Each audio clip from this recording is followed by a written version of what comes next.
Good afternoon. Thank you for attending. I see we've got some people still joining, but to be conscious of everyone's time, I just want to get started on time. This is going to be the fourth edition of our 2025 Exacq webinar series. James Goddard and David Seaton will be our presenters.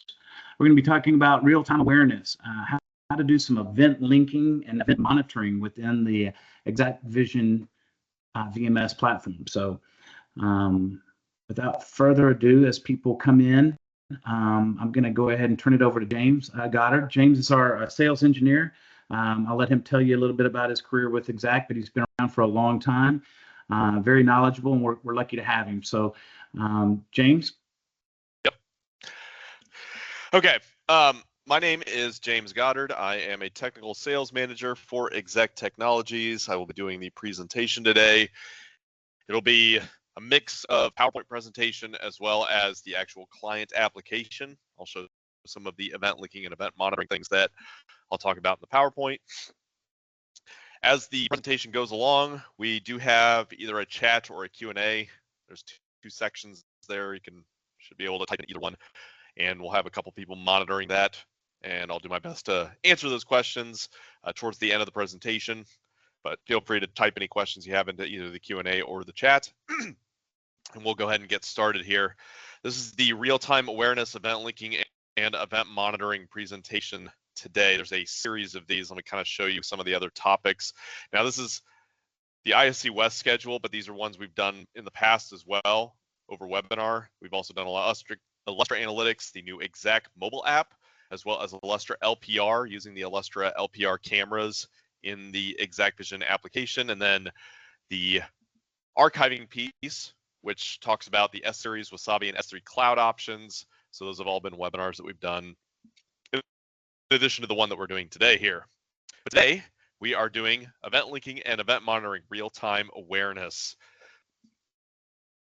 Little snapshot of the agenda. We've got what is event linking, why should we use event linking, how to set it up, and then we'll run through that same, those same things with event monitoring. There's a little bit of a difference. I'll talk about the differences between event linking and event monitoring.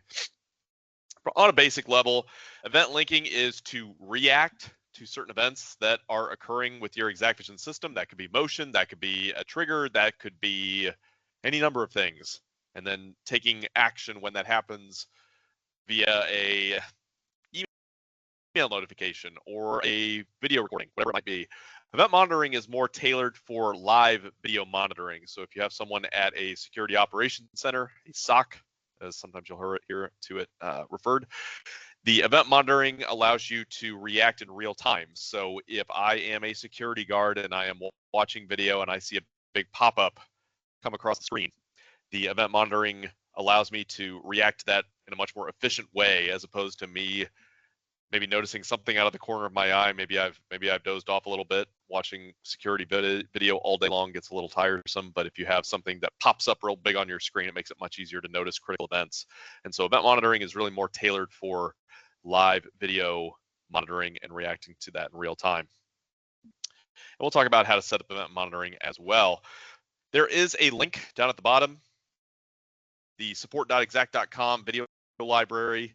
You can also just go to exacq.com, go to our knowledge base. The video library is there. It shows videos for just about every topic you can think of when it comes to the Exacq Vision platform. So whether you are just starting out with the Exacq Vision software or you are more seasoned as far as using the software goes, the video library has a lot of good information for us.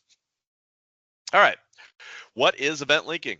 Event linking is based on primarily on the technology of if this, then that. I'm reading too fast. So it's an if-then statement. If this happens, take this action. And you can see the list of event types on the left-hand side. That is most of them, I believe. I think, oh yeah, we added that little no recording there. It didn't quite fit in the drop-down menu. Almost, we were one shy. And then we've got the action types. These are the things that you can do when the event actually occurs. So in this case, we've got when analytics occur, we're going to notify. And notify can take the take the form of an email notification or a text message, depending on how you want to set it up. We do support SMS messaging with the Exacq Vision platform. So in event linking, an event type can trigger an action type. Now, why should I use event linking? Allow security personnel to become more proactive versus reactive. So, there might be, we have a slip and fall, whatever it might be. Okay, we have to react to that, obviously. Someone has brought a lawsuit, and now we have to go and retrieve that video, whatever it might be. But we can react to it a little bit better if we have set up event linking. So if we have let's say that we've got a camera that's in a hallway that, could potentially be maybe it's an entryway, and there's a lot of rain that comes in, and when it rains, we want to be able to get video quickly, so we can set up a reactive event linking to motion that occurs on that camera. Allows you to tie an event type to an action target. So we kind of went over this in the previous page. When this event occurs, take this action. And you can take multiple actions when an event happens. So if a camera records, we say, okay, or a camera sees motion or an analytic, whatever it might be, we want to, one, we want to send a notification. Two, we want to record that video. And three, maybe we want to set up an output trigger. All three of those things. We can do all three. So you're not limited to a single action when an event occurs. So it gives you the ability to place multiple event types under a single action target. That's using the event source. So that's a Boolean logic there for those of you that are familiar with that. Basically, I need these criteria to be met for this one action to happen. So if this happens and then also this happens, then the action takes place.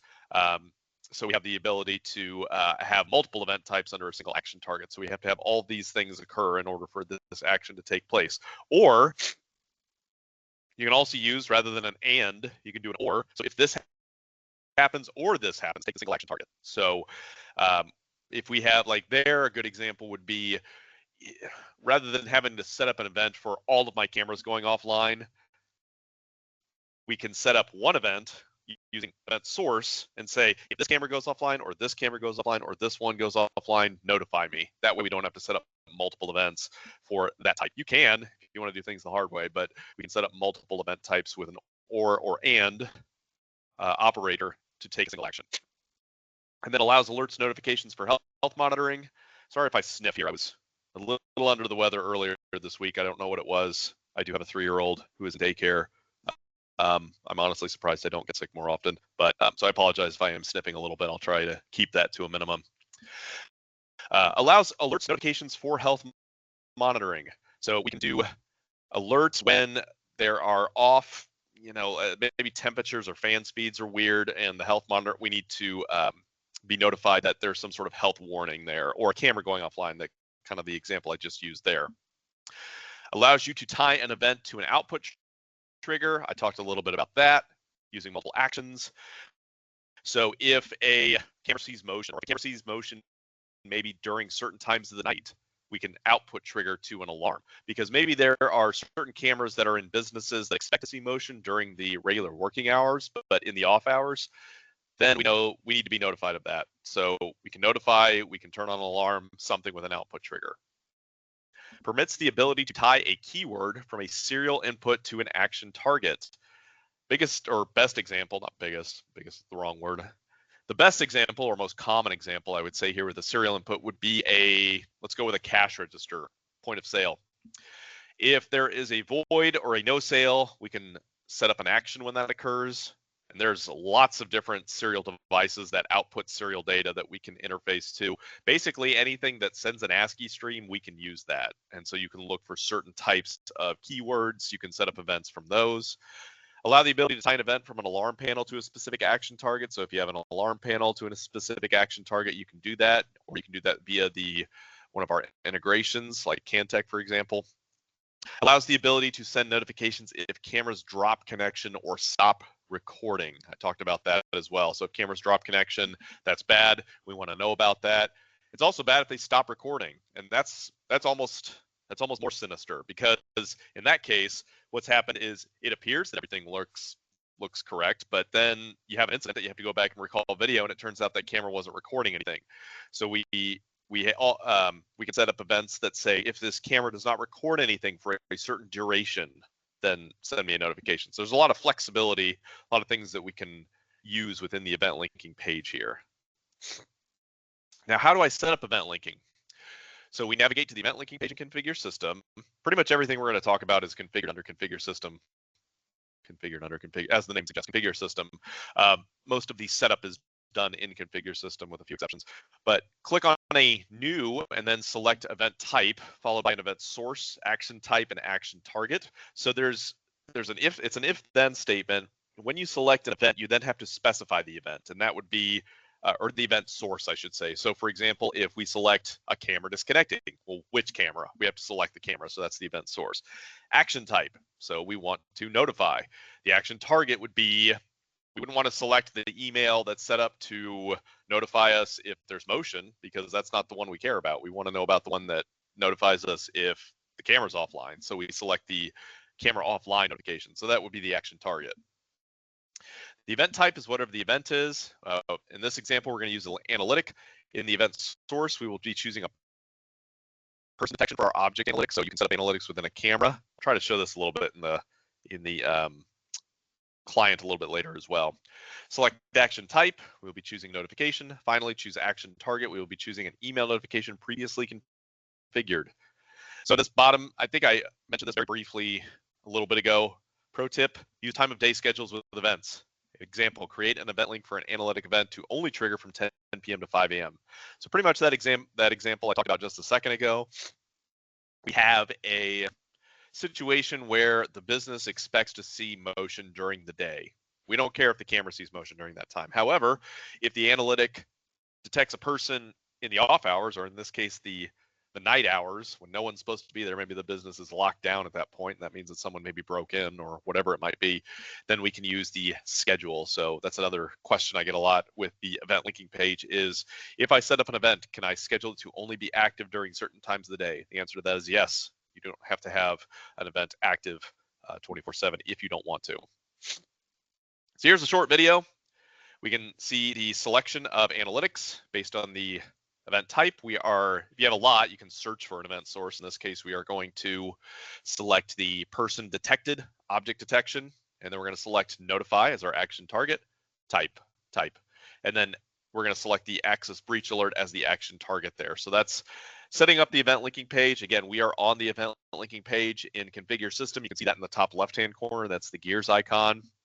And then we've got the ability to select an event type. Based on that event type, then select an action to take place when that is actually detected there. So that's a quick if-then selection. Like I said, I'm going to show some of this through the client here, but I did want to show just a brief video here through the PowerPoint here. Now, moving on from event linking to event monitoring. What's the difference? Event monitoring is used to take predefined events and to do personal monitored live and to alert personnel monitoring live video. Sorry. We can set up and structure the setup and structure is very similar to event linking, but as I mentioned before, event monitoring is really more for live video monitoring. I am someone whose job it is to monitor cameras, whether that's a security guard or whoever in a security operations center. I want to be more easily alerted to critical events. And so in the short video, and I will just replay it here real quick, if I can click without clicking my next slide here. We're watching video, we're watching video, we're watching video. Boom, the door forced open, switches the video. We can acknowledge that, and it'll go back to our previous view, but it does alert us or draw our attention to the event that we want to, we find to be critical, or we deem critical in this case. In this case, it's going to be a door forced open, and you can be monitoring multiple events. It's not just the single event, but that's going to switch to that view when that door forced open there. So setting up an event monitor is similar to event linking. It does still involve an if-then statement. So you select an event type, and then based on that event type that you are monitoring on the live page, you can then take an action. So you can switch a view, you can play a sound. Now that sound plays out of the client workstation, and there's only a few predefined ones. I know that they've maybe thought about adding sounds or being able to upload your sounds, but for now you're only limited to a select few, including a cuckoo clock, which it's something, but that might be something they add in the future. But the play sound plays out of the client workstation. So you click on event monitoring, which is where we are here. Click new, create a profile name. Under client actions, add events to trigger the event monitor, and multiple events can be used for one event monitor. So as I mentioned before, you can monitor multiple events using the event monitoring page. You're not limited to just a single one. So if in this case, we've got a serial profile from access control. So this is another example where serial profiles are very flexible. In this case, we're using I believe it's maybe a Halo vape sensor that sends data via serial, and we can trigger on various things that it can detect, things like vape. That's really popular in K through 12. They got vape sensors because obviously you can't put where a kid's going to vape most of the time in a school, probably the bathroom. You can't really put a camera in the bathroom, but you can put a vape sensor, and you can be alerted to that if that's occurring. So again, event monitoring, you can monitor multiple types of events within a single event monitoring profile. So here, to activate event monitor, this is another short video. You can go and we click on views in the bottom left-hand corner, and we're looking at, and we select it from the event monitor list there. In this case, we had a vape detected. We acknowledge that. We can click. And once you acknowledge an event, it goes back to the previous page that you were looking at there. So you don't have to, it's not going to be a situation where the event occurs and then the person that is monitoring the video has no idea how to get back. Assuming they just acknowledge the video or acknowledge the event, it should go back to the default. There's a default page that it sits on when you activate event monitoring through the regular views page there. So it goes back to its default there. Now at this point, I'm gonna minimize this here. Let me close out of this. We'll go back to that here in a second. Let me minimize this, and we're gonna get into my client because there's a couple things about event monitoring that weren't talked about in the video or not shown very well in the video. So let me go first to configuration, and event monitoring is gonna be here on the left-hand side because I do get some questions about event monitoring. If I create a new profile, one thing that was not talked about in the PowerPoint, when you create a profile, there's two types under the type here. There's video panel and view. I get some questions about that. View, the examples that you've been seeing in the PowerPoint were done using a view type. That means that we've got a default view and it switches an entire view when an event occurs. In this case, the door that was forced open or the camera right outside the bathroom where the vape detection occurred, whatever it might be. It switches an entire view. Video panel, on the other hand, is if you're on the live page and you just want to dedicate a single panel to an event. The rest of the camera panels don't change. It's just that one video panel. That would be useful if, let's say you've got a view like, let's go to the live page here. If you've got a view like this, you've got a 6-camera view. Maybe these 5 cameras around the edges here are static, but this one in the middle, we dedicate to an event monitor, like camera motion pop up in there. Now it's just going to switch to whatever camera currently sees motion. So the middle one is designated to switch to whichever camera is currently seeing motion. The other ones remain as they are. And so there I'm just dedicating a panel rather than an entire view. And that's activated. I did that kind of quick, but that's activated by right-clicking a panel and just deeming a panel or selecting here. I'll go to event monitor, and we've got a couple of other monitor profiles that we could dedicate to just that single panel. So that's another way to use the event monitoring that wasn't really talked about in the live page there. Or sorry, PowerPoint, not the live page. I am in the live page. It wasn't really talked about in the PowerPoint. Now the other type here, where we created a new one and we selected view, it really just changes the action types. Notice that if I select view, it gives me the option to switch view or switch view tour. You can actually switch to an entire tour if you want to, based on an event monitor. And then there's video panel. The views change a little bit there, so it does change which action types you can take. But one is activated through right-clicking a single panel. That's if you select video panel, and the other is activated by going to the views page if you select view. to show you a view option, or a view example, I should say. Let me go back. So if I go back to the live page, assuming you're kind of familiar with the Exacq Vision software, the live page is organized into 4 different sections. We've got a list of our cameras here. We've also got a list of our cameras. We also have the ability to group cameras up into logical groups. We have maps, and then we also have views. So if I click on views here, let me go ahead and click on that. This is where we can activate view event monitors. And so we've got a couple of different ones here. There's an event monitor, Greg event monitor, which is basically just, that might be his, let's see if this switches here. And it's going to switch to this view here eventually. Of course, I'm doing a live demo. It's not, oh, so what happened was it actually switched as soon as I clicked it, and so it wasn't quite sure. So we've got a few that we're monitoring a vehicle block list, as well as a perimeter entrance. So if a person enters, I think it's where this arrow is, this guy is just kind of hanging around here.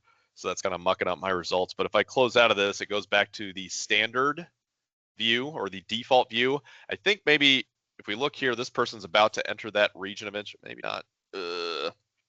Okay. Well, there we go.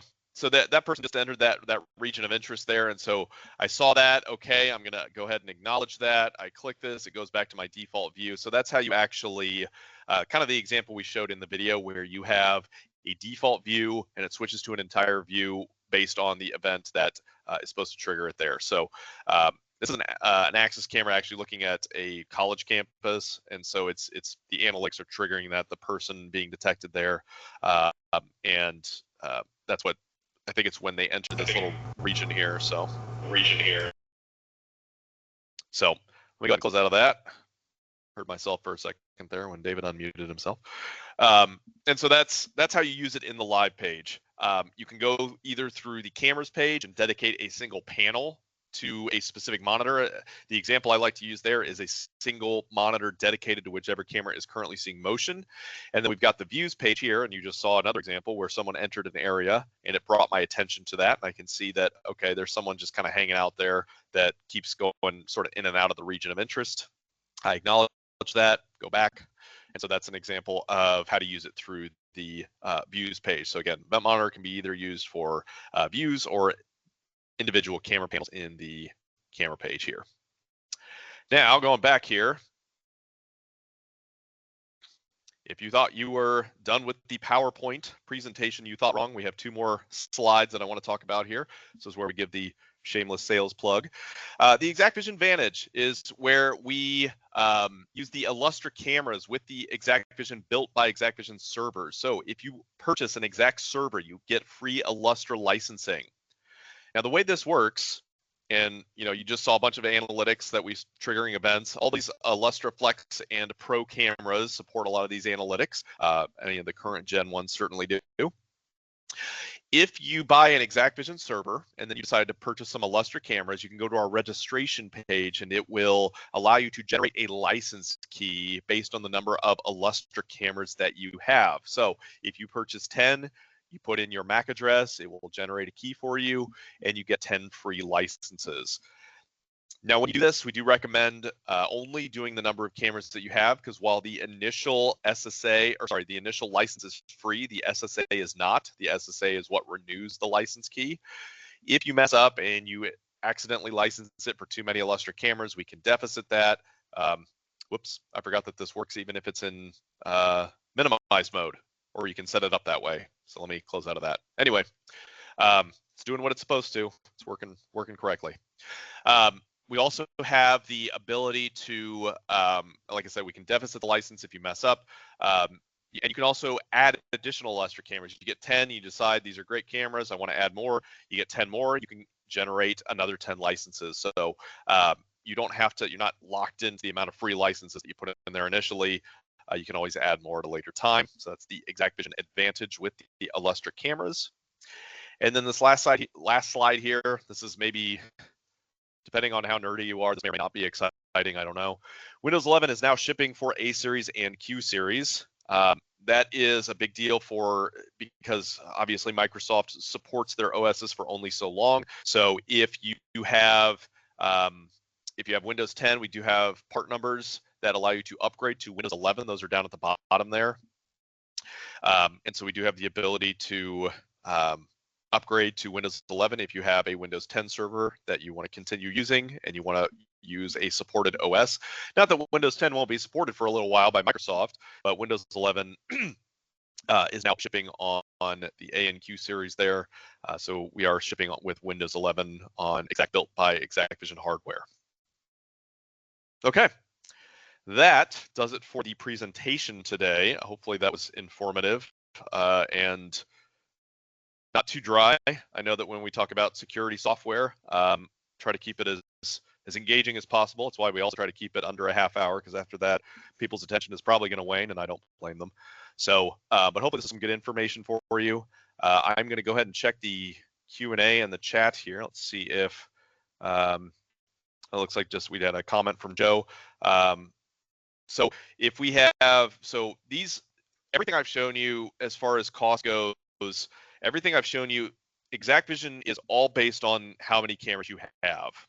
So if you have 10 cameras and you license for 10 cameras, you get all of the features of Pro or Enterprise, depending on which level of licensing you offer. All of the features I've shown you today, for the most part, are all available with the professional level of licensing. If you've attended our Enterprise Manager webinar, that focuses on the enterprise level of software. That's going to be a step up from Pro. Pro is a pretty fully featured version of the software, but if you are managing multiple systems simultaneously, Enterprise is a better licensing for you. It allows you to manage multiple systems simultaneously with ease using the Enterprise Manager, and you also get access to a lot of enterprise features, big ones being things like Active Directory, LDAP, so you don't have to create local credentials. You can use existing domain credentials to log into your Exacq Vision system. But there's Pro and Enterprise level licensing, and the entire cost of the system comes from licensing your server for however many cameras. So if you have 50 cameras and you license it for 50 cameras, you get all these features. There's no additional cost for any integrations. There's no additional cost for using the mobile app. It is included with the software.